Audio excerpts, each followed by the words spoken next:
नमस्कार, स्वाभिमानी TV news चॅनलच्या बातमीपत्रात आपलं काँग्रेसतर्फे सर्वत्र संघटन सृजन अभियान सुरू. निरीक्षक योगेश दीक्षित यांची धुळ्यात पत्रकार परिषदेत माहिती. काँग्रेस पक्षातर्फे राज्यभर संघटन सुदृढ करण्यासाठी संघटन सृजन अभियान सुरू करण्यात आलेले असून या अभियानाच्या माध्यमातून पक्ष बळकट करण्यावर भर दिला जाणार आहे, अशी माहिती पक्षाचे निरीक्षक योगेश दीक्षित यांनी दिली. धुळे येथे आयोजित पत्रकार परिषदेत ते बोलत होते. यावेळी त्यांनी सांगितले की या अभियानाअंतर्गत गाव पातळीपासून ते जिल्हा स्तरापर्यंत संघटन मजबूत करण्यासाठी कार्यकर्त्यांशी थेट संवाद साधला जाणार आहे.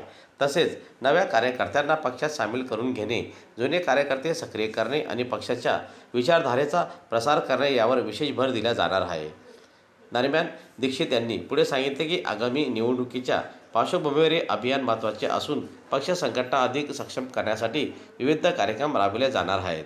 या पत्रकार परिषदेत स्थानिक पदाधिकारी व कार्यकर्ते मोठ्या संख्येने उपस्थित होते. बारामतीमध्ये आपण लक्षात घ्या, राज्याचे उपमुख्यमंत्री अजितदादा पवार ज्यांच्यावरती भारतीय जनता पार्टीने नई ते आरोप केले आणि लगेच त्यांना दुसऱ्या दिवशी पंतप्रधान 70,000 कोटीचा घोटाळा केला म्हणतात आणि दुसऱ्या दिवशी शपथ घेऊन त्यांना उपमुख्यमंत्री करतात. निश्चितपणाने ते भाजप बरोबर गेले. आमचा त्यांना भाजप बरोबर गेल्यामुळे आमचा त्यांना विरोध होता. त्यांचा वैचारिक विरोध आमचा आहे. ज्या पद्धतीने नंतरच्या काळामध्ये अजितदादाचा जो अपघात झालेला आहे, या अपघातामध्ये दुर्दैवानं अजितदादा आपल्यामध्ये नाही. आमचा वैयक्तिक विरोध निश्चितपणानं पार्टी लेवलवर किंवा वैचारिक विरोध होता, परंतु वैयक्तिकदृष्ट्या जर आपण बघितलं, ज्या पद्धतीने अपघात झाला त्याचा गुन्हा सुद्धा भारतीय जनता पार्टीच्या सरकारनं स्वतःच्या राज्याच्या स्वतःच्या उपमुख्यमंत्र्याचा गुन्हा नोंदवला नाही. आणि म्हणून त्या पद्धतीने राष्ट्रवादीचे शरद पवार गटाचे नेते सुद्धा, काँग्रेस पक्षाचे नेते सुद्धा या संदर्भात आवाज उठवत होते. पण त्या विरोधामध्ये काँग्रेस पक्षानं कर्नाटक राज्यामध्ये तो गुन्हा नोंदवून घेतला आणि 0 नंबरवरती नोंदवला, तो राज्यात पाठवला.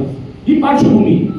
ज्या पद्धतीने अपघात झाला, आमचे प्रदेशाध्यक्ष हर्षवर्धन सपकाळ लक्षात आला, आता येतोय हर्षवर्धन सपकाळांनी डिक्लेअर केलं की आम्ही या ठिकाणी दोन्ही राज्याच्या निवडणुका, दोन्ही विधानसभेच्या निवडणुका, मग राहुरी असेल आणि बारामती असेल, दोन्ही आम्ही लढवणार.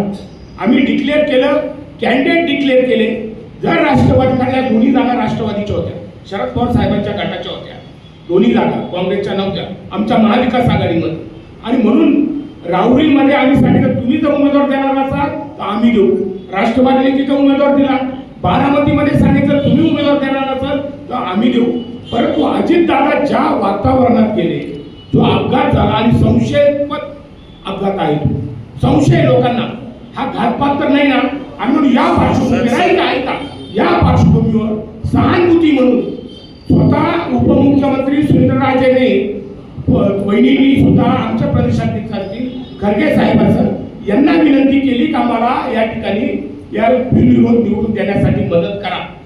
राष्ट्रवादीचं शिष्टमंडळ काँग्रेस पक्षाकडे आलं. त्यांनी सांगितलं की आम्हाला बिनविरोध करण्यासाठी मदत करा. एवढ्या लोकांची विनंती झाल्यानंतर एक सहानुभूती म्हणून, सहानुभूती का अपघातात संशयास्पद मृत्यू झालेला आहे. 100 करोड लोकांचं नुकसान करताय तुम्ही. 100 करोड म्हणून काँग्रेस पक्षाने मोठ्या मनाने या ठिकाणी आम्ही त्या ठिकाणी उमेदवार दिला नाही.